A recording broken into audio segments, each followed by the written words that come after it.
BNP নেতার মৃত্যু, অভিযানে থাকা সব সেনা সদস্যকে প্রত্যাহার। শফিকুল ইসলাম মাসুদকে বহিষ্কার করল বিএনপি। আটকের পর ডাবলুর মৃত্যু সেনা প্রধানের হস্তক্ষেপ চান বিএনপি মহাসচিব।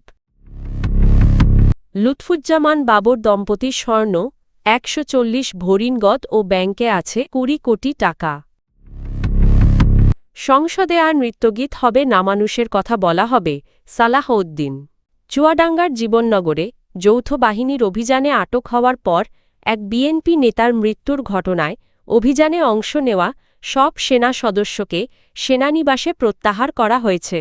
একই সঙ্গে ঘটনার সঠিক কারণ উদ্ঘাটনে একটি উচ্চ পর্যায়ের তদন্ত কমিটি গঠন করা হয়েছে। মঙ্গলবার আন্তঃবাহিনীর জনসংযোগ পরিদপ্তর আইএসপিআর জানায়, সোমবার রাতে অবৈধ অস্ত্র উদ্ধারের লক্ষ্যে চালানো অভিযানে জীবননগরের একটি ফার্মেসি থেকে মো. শামসুজ্জামান ওরফে ডাবলুকে আটক করা হয়। তার দেওয়া তথ্যে একটি ৯ মিলিমিটার পিস্তল ম্যাগাজিন ও ৪ রাউন্ড গুলি উদ্ধার করা হয়। আইএসপিআর জানায়, অভিযান শেষে আটক ব্যক্তি হঠাৎ অসুস্থ হয়ে পড়লে তাকে উপজেলা স্বাস্থ্য কমপ্লেক্সে নেওয়া হয়, যেখানে চিকিৎসক তাকে মৃত ঘোষণা করেন।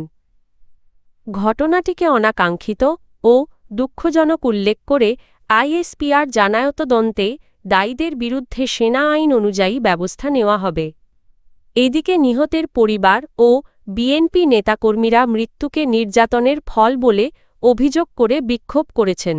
দলীয় সিদ্ধান্ত অমান্য করার অভিযোগে শেরপুর জেলা বিএনপির যুগ্ম আহ্বায়ক মো.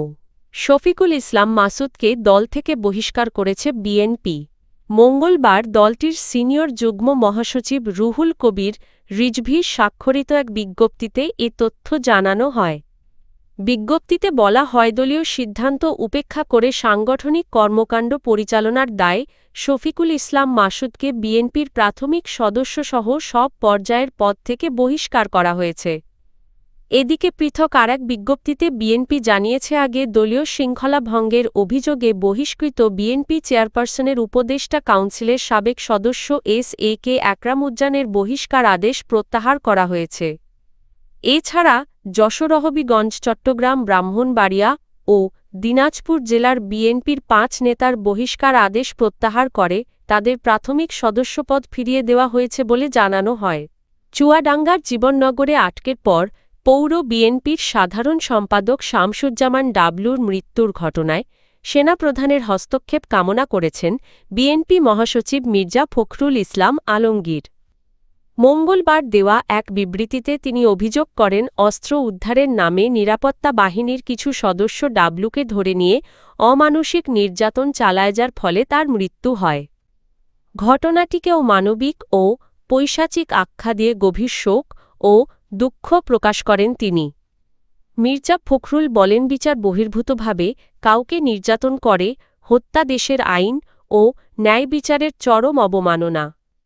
অন্তর্বর্তী সরকারের আমলে যে কোনো অপরাধের বিচার আদালতের মাধ্যমেই হওয়া উচিত বলে তিনি উল্লেখ করেন। এ ধরনের ঘটনা দেশের জন্য শুভ নয় মন্তব্য করে বিএনপি মহাসচিব অবিলম্বে সুষ্ঠু তদন্তের মাধ্যমে দোষীদের বিচারের আওতায় আনার দাবি জানান। একই সঙ্গে তিনি নিহত শামসুজ্জামান ডাবলুর আত্মার মাগফিরাত কামনা এবং শোকসন্তপ্ত পরিবারের প্রতি গভীর সমবেদনা প্রকাশ করেন। নেত্রকোনা ৪ আসনে বিএনপি মনোনীত প্রার্থী সাবেক স্বরাষ্ট্র প্রতিমন্ত্রী লুৎফুজ্জামান বাবর নির্বাচন কমিশনে দাখিল করা হলফনামায় নিজের বিরুদ্ধে থাকা ১১টি মামলার তথ্য উল্লেখ করেছেন। তিনি জানিয়েছেন, এসব মামলার বেশিরভাগ থেকেই তিনি অব্যাহতি পেয়েছেন। হলফনামা অনুযায়ী বাবরের পেশা ব্যবসা। তার মোট সম্পদের মধ্যে রয়েছে নগদ ও ব্যাংক ব্যালেন্স সহ প্রায় ১৩ কোটি ২১ লাখ টাকা ৪০ ভরি স্বর্ণ, ৩ কোটি ৪৪ লাখ টাকার স্থাবর সম্পদ, ৩টি আগ্নেয়াস্ত্র এবং উত্তরাধিকার সূত্রে পাওয়া সম্পদ। পাশাপাশি তার চলতি ঋণের পরিমাণ প্রায় ৭ কোটি ৭৭ লাখ টাকা। এদিকে একই আসনে তার স্ত্রী তাহমিনা জামান স্বতন্ত্র প্রার্থী হিসেবে মনোনয়ন জমা দিয়েছেন। হলফনামায় তিনি ১০০ ভরি উপহারের স্বর্ণ এবং নগদ ও ব্যাংক ব্যালেন্স সহ প্রায় ৭ কোটি ১৫ লাখ টাকার সম্পদের তথ্য দিয়েছেন। উল্লেখ্য, লুৎফুজ্জামান বাবর এর আগে ৩ বার সংসদ সদস্য নির্বাচিত হন এবং ২০০১ সালে স্বরাষ্ট্র প্রতিমন্ত্রীর দায়িত্ব পালন করেন।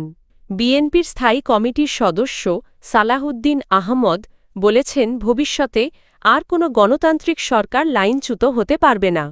তিনি বলেন, বিএনপি এমন একটি সংসদ গঠন করতে চায় যেখানে মানুষের কথা বলা হবে, উন্নয়ন ও গণতান্ত্রিক অধিকার নিয়ে আলোচনা হবে এবং সন্ত্রাসীদের কোনো স্থান থাকবে না।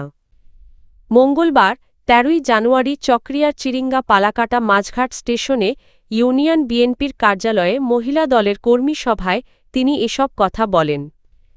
সালাহউদ্দিন আহমদ বলেন, আগামী সংসদ হবে কার্যকর ও জবাবদিহিমূলক, যেখানে প্রশংসার স্তুতিবাক্য নয় বরং বিরোধিতা ও গঠনমূলক বিতর্ক থাকবে।